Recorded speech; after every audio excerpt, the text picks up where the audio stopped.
أعوذ بالله من الشيطان الرجيم بسم الله الرحمن الرحيم وصلى الله على نبي الأمي وعلى آله وصحبه وسلم mbokki asalaamu aleykum wa rahmatullahi taala wa barakatuhu am mbégte dellu si fii ci sunu chaîne bii di Weer Wi TV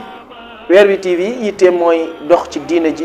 waxtaanal diina ji njàngale mag ñi njàngale yonent bi sallallahu alayhi wa sallam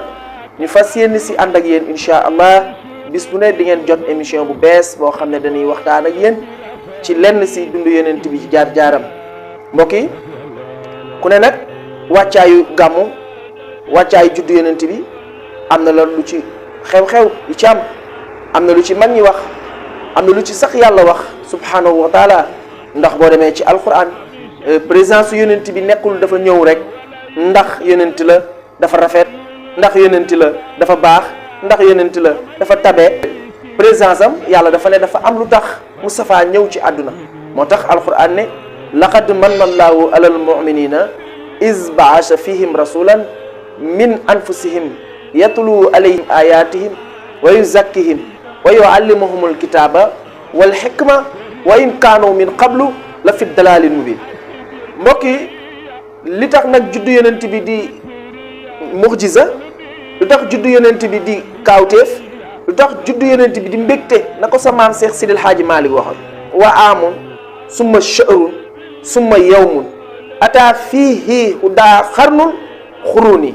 yooyu yëpp maam Seex Sidil Haaji Maalik ne mbégte la at ma weer wa bis ya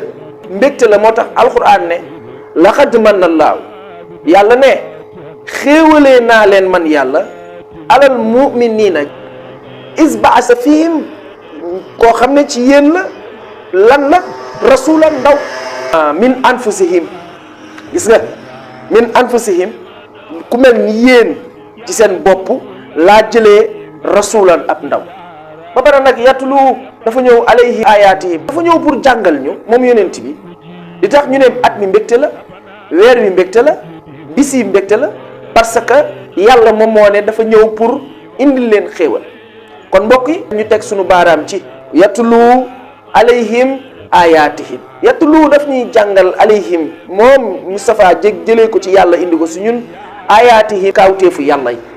yàlla yi nag suñ ko waxee dafa bari mbokk yi nee naa leen émission wàccaayu gàmmu la ngeen ànd seeg seen mbokk Oustaz Malick Ndiaye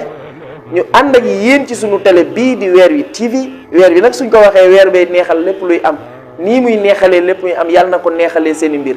neexal ko suñuy mbir ñu waaj gàmmu gi ñu teg foofu suñu loxo incha allah ñu àndoon ak Serigne Omar Faye bu Seydouna Mohamed moom mi ci régie bi ñu ngi koy nuyu di ko ziar bu baax a baax a baax teg loolu seen loxo salaamaaleykum wa rahmatullahi taala wa barakaatu.